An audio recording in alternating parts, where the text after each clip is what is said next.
महाराष्ट्र के सीएम एकनाथ शिंदे और deputy CM Devendra Fadnavis के साथ मंच पर साथ दिखाई दिए राज ठाकरे। शिवाजी पार्क में एमएनएस का दीपोत्सव कार्यक्रम।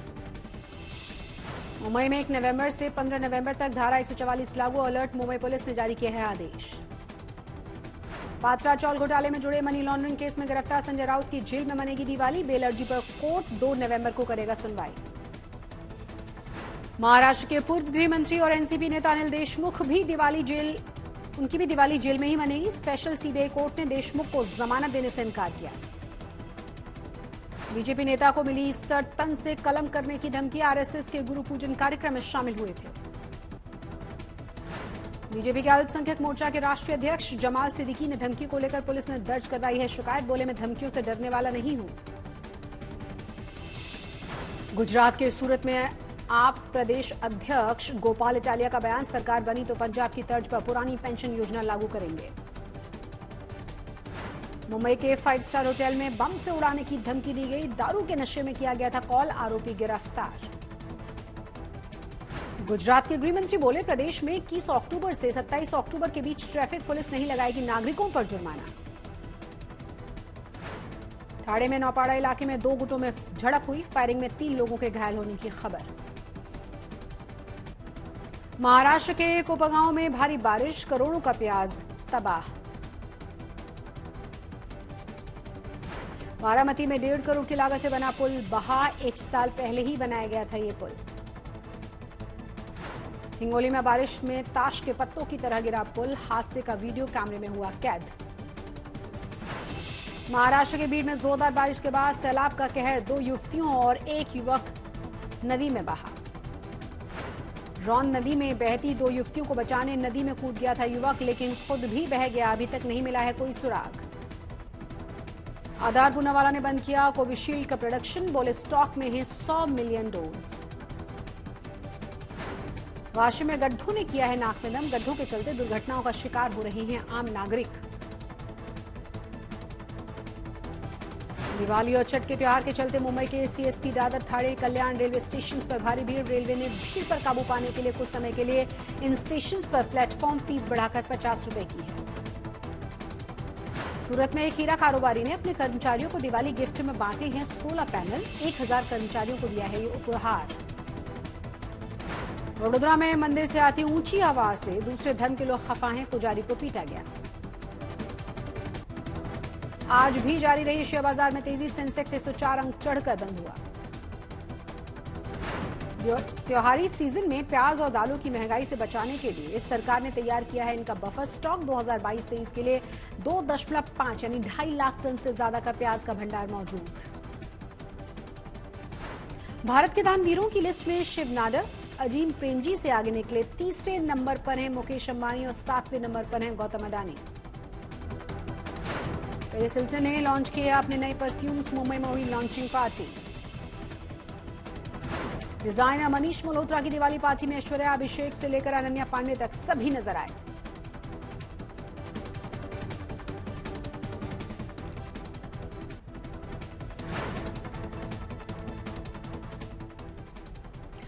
नमस्कार, आप देख रहे हैं आज तक और आपके साथ मैं हूं शशि तुषार शर्मा। कल हमने मुंबई क्रिकेट एसोसिएशन के चुनाव में देखा था कि किस तरह से बीजेपी, एनसीपी और शिंदे गुट के दिग्गज नेताओं ने हाथ मिलाकर एमसीए का चुनाव अपने अपने उम्मीदवारों को जिता दिया था। आज मुंबई के शिवाजी पार्क से कुछ वीडियोज आए हैं, तस्वीरें आई हैं और ये तस्वीरें दीपोत्सव की हैं। एमएनएस के दिवाली कार्यक्रम में महाराष्ट्र के मुख्यमंत्री एकनाथ शिंदे पहुंचे थे। डिप्टी सीएम देवेंद्र फडणवीस भी थे और एमएनएस प्रमुख राज ठाकरे के साथ इन दोनों ने ही मंच शेयर किया है। ये इस महीने दूसरी बार ऐसा हुआ है जब राज ठाकरे के महाराष्ट्र के सीएम और डिप्टी सीएम उनसे मुलाकात करने के लिए पहुंचे हैं। कार्यक्रम चाहे जो भी रहा हो, माना भी ये जा रहा है कि तीनों के मिलने का मतलब मुंबई में जल्द होने वाले बीएमसी चुनावों में साथ आना है। इन सभी सवालों को लेकर हमारे संवाददाता पंकज उपाध्याय ने एक्सक्लूसिव बातचीत की है महाराष्ट्र के मुख्यमंत्री एकनाथ शिंदे से। महाराष्ट्र के मुख्यमंत्री एकनाथ शिंदे इस वक्त हमारे साथ मौजूद हैं। सर, मुख्यमंत्री बनने के बाद ये आज आपकी पहली दिवाली है, आप क्या कहना चाहेंगे? बहुत ही आनंद है, खुशी है, क्योंकि पिछले 2 साल तो कोविड था और परिस्थिति अलग थी। जैसे हमारी सरकार आई, जी गणपति उत्सव जोर से मनाया, जी नवरात्रि उत्सव जोर से मनाई, लोग काफी एकदम खुश थे। सभी लोगों ने अपने अपने तरीके से त्योहार मनाया। अभी दिवाली भी जोर शोर से कर रहे आज हैं। देख रहे हैं उसकी चर्चाएं बहुत है। देवेंद्र फडणवीस, आप और राज ठाकरे एक साथ यहाँ पर घूम रहे थे, इसके क्या मायने निकाले जाएं? अरे भैया, ये तो दिवाली के लिए हम लोग आए हैं। यह दीपोत्सव था, बटन दबा दिए, रोशनाई हो गई, दो शब्द बोल दिए, दिवाली की तो क्या शुभकामनाएं। आप भी शरद पवार जी की तरह कहेंगे हमें राजनीति और त्योहार अलग अलग करते हैं? जैसे उन्होंने कहा कि स्पोर्ट्स और राजनीति अलग करते हैं। सही बात है उनकी सही बात है। वो बहुत ही सीनियर लीडर है। वो जो बोलते हैं बराबर बोलते हैं। उन्होंने ये भी कहा कि कैच पकड़ना बराबर आता है। हम लोग को बैटिंग करने को भी बराबर आता है। उनकी कैचिंग अच्छी रहेगी, आपकी बैटिंग अच्छी रहेगी आने वाले दिनों में। अभी तो आपने देखा है पहले 3 महीने पहले। हाँ। अभी तो यहाँ पर कोई राजनीतिक मुद्दा नहीं था। हाँ।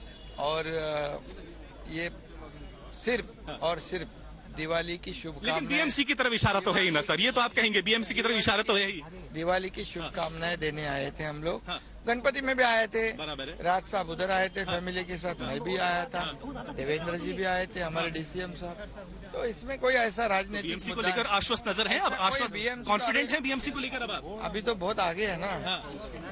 बीएमसी में तो शिवसेना बीजेपी की अलायंस है, वो तो जिसने शुरुआत तो हो गई दीपावली से, लेकिन आज दीपावली की शुरुआत तो आज से हुई है दीपावली की। और एक नई राजनीतिक शुरुआत भी लग रही है। दीपोत्सव भी शुरू हो गया है, लोगों की खुशी हो गई है, लोगों खुशी से दिवाली मना रहे हैं, उसकी शुरुआत हो गई है।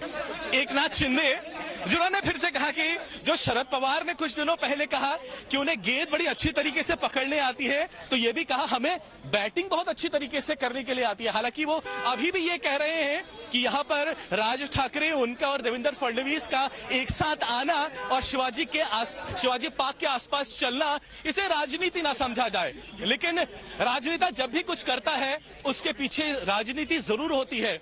आने वाले दिनों में यह साफ हो जाएगा कि आखिर इन 3 राजनीतिक दिग्गजों का एक साथ आना महाराष्ट्र की राजनीति के लिए आखिर क्या मायने रखता है। कैमरा पर्सन सचिन सावंत के साथ पंकज उपाध्याय, मुंबई, आज तक। नागपुर में बीजेपी के अल्पसंख्यक मोर्चा के राष्ट्रीय अध्यक्ष जमाल सिद्दीकी को कट्टरपंथियों की तरफ से सर तन से जुदा करने की धमकी दी गई है। जमाल सिद्दीकी कुछ ही दिन पहले राष्ट्रीय स्वयंसेवक संघ के गुरु पूजन कार्यक्रम में शामिल हुए थे, जिससे नाराज कट्टरपंथियों ने उन्हें धमकी भरा पत्र भेजा है। नागपुर के उनके कार्यालय में यह पत्र भेजा गया है। इसमें लिखा है, रसूल पाक की शान में सर तन से जुदा। इस पत्र के साथ 2 फोटोज भी भेजे गए हैं, जिसमें वो आरएसएस के कार्यक्रम में शामिल हुए थे। जमाल सिद्दीकी ने इसकी शिकायत पुलिस को कर दी है और ये भी कहा है कि वो इस तरह की धमकियों से डरने वाले नहीं हैं। बहुत दुख की बात है कि आज मुझे कट्टरपंथियों द्वारा जान से मारने की धमकी दी गई है। आज शाम को मैंने जब अपना कार्यालय खुलवाया, जो हमारा जनसंपर्क कार्यालय है नागपुर में, तो वहाँ पे एक पत्र मिला जिसमें धमकाया गया था कि तुम आरएसएस के कार्यक्रम में गए थे, तुम मुसलमान नहीं रहे, तुमको जो है अब इस्लाम से खारिज कर दिया जाएगा और गुस्ताखी का सजा सर तन से जुदा, ऐसा सब उसमें लिखा हुआ था। उसकी शिकायत मैंने पुलिस थाने में कर दी सकदरा के। और मैं ऐसे कट्टरपंथी को बताना चाहता हूँ कि ऐसे धमकियों से मैं डरने वाला नहीं हूँ। मैं देश के हित में, समाज के हित में और भारतीय जनता पार्टी के लिए काम करता रहूंगा। चलिए अब रुक करेंगे अगली खबर का। सितंबर में हवाई सफर करने वालों की तादाद में जोरदार इजाफा हुआ है। तकरीबन 9 महीने बाद बीते महीने घरेलू हवाई यात्रियों की संख्या पहली बार 1 करोड़ को पार कर गई है। अब त्योहारों में जिस तरह से टिकट के दाम 3 गुना तक बढ़ गए हैं, उससे अनुमान ये है कि अक्टूबर में एयर ट्रैवल करने वालों की संख्या में जोरदार इजाफा हुआ है।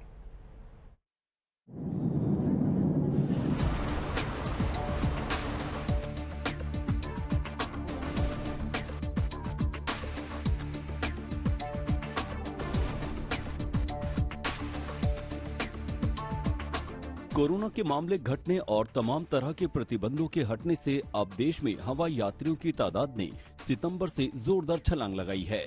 डीजीसीए के आंकड़ों के मुताबिक इस साल सितंबर में 1.03 करोड़ लोगों ने हवाई सफर किया। ये आंकड़ा सितंबर 2021 के मुकाबले 64.61% ज्यादा है। बीते महीने 76.6 लाख यात्रियों ने भारतीय एयरलाइंस में सफर किया था। DGCA के आंकड़ों के मुताबिक एयरलाइंस का औसत पैसेंजर्स लोड फैक्टर यानी PLF सितंबर में बढ़कर 77.5% पर पहुंच गया, जबकि अगस्त में ये 72.5% था। इंडिगो फिर से सबसे ज्यादा यात्रियों की मनपसंद एयरलाइन बनी रही है। डोमेस्टिक एयर पैसेंजर ट्रैफिक में इंडिगो की बाजार हिस्सेदारी 57% रही है। सितंबर में इंडिगो से सफर करने वाले यात्रियों की तादाद 59.72 लाख रही। इंडिगो के बाद दूसरे नंबर पर टाटा ग्रुप की हिस्सेदारी वालविस्तारा एयरलाइन है, जिससे कुल बाजार हिस्सेदारी 9.96% रही और इसमें 9.96 लाख यात्रियों ने सफर किया। विस्तारा के साथ ही टाटा ग्रुप की बाकी दो एयरलाइंस एयर इंडिया और एयर एशिया इंडिया की संयुक्त बाजार हिस्सेदारी को मिला दिया जाए तो भी ये आंकड़ा सितंबर में 24.7% बैठता है। फ्लाइट्स के टाइम से टेक ऑफ करने के मामले में विस्तारा अव्वल रही है। विस्तारा की 91% उड़ानें सही समय पर अपनी मंजिल पर पहुंची। विस्तारा में टाटा ग्रुप की 49% हिस्सेदारी है, जबकि एयर एशिया इंडिया में टाटा ग्रुप की 83.67% हिस्सेदारी है। जिस तरह से दिवाली पर हवाई किराए आसमान छू रहे हैं, उसे देखते हुए अक्टूबर में भी घरेलू हवाई यात्रियों की संख्या नया रिकॉर्ड बना सकती है। इस समय मुंबई से पटना के लिए 20,000 रुपए का हवाई किराया है, जबकि बैंकॉक के लिए इससे आधा यानी 10,500 रुपए ही खर्च करने होंगे। वहीं सिंगापुर के लिए 13,000 और शारजाह के लिए 11,000 रुपए हवाई किराया है। पटना का टिकट दिवाली और उसके 5 दिन बाद पड़ने वाले छठ पर्व की वजह से सबसे महंगा है। इसके अलावा हैदराबाद, चेन्नई, बेंगलुरु, चंडीगढ़, जयपुर, अहमदाबाद, सूरत और दूसरे शहरों के लिए उड़ान भरने में भी महंगे दाम पर टिकट खरीदना पड़ रहा है। आदित्य के राणा, आज तक। और चलिए बात करेंगे बाजारों की रौनक की, क्योंकि पिछले 2 साल से कड़ी पाबंदियों के बीच दिवाली का त्योहार मनाते मुंबईकर इस बार अपने सारे अरमान पूरे कर लेना चाहते हैं। मुंबई के बड़े बाजारों में दिवाली की शॉपिंग के लिए खूब भीड़ नजर आ रही है। मुंबई के बाजारों में एक बार फिर रौनक लौटने लगी है। दीपावली का मौका है और दीपावली में पहली बार 2 साल के अंतराल के बाद ऐसा हो रहा है जब लोग अपने घर के बाहर निकल के बिना कोई पाबंदियों के शॉपिंग कर पा रहे हैं। मुंबई का क्रॉफर्ड मार्केट इलाका है, जहां पे लोग अलग अलग जगहों से मुंबई के पहुंचते हैं और देश भर के बहुत सारे जगह होते हैं जहां से यहां पहुंचते हैं और यहां पे शॉपिंग करते हैं।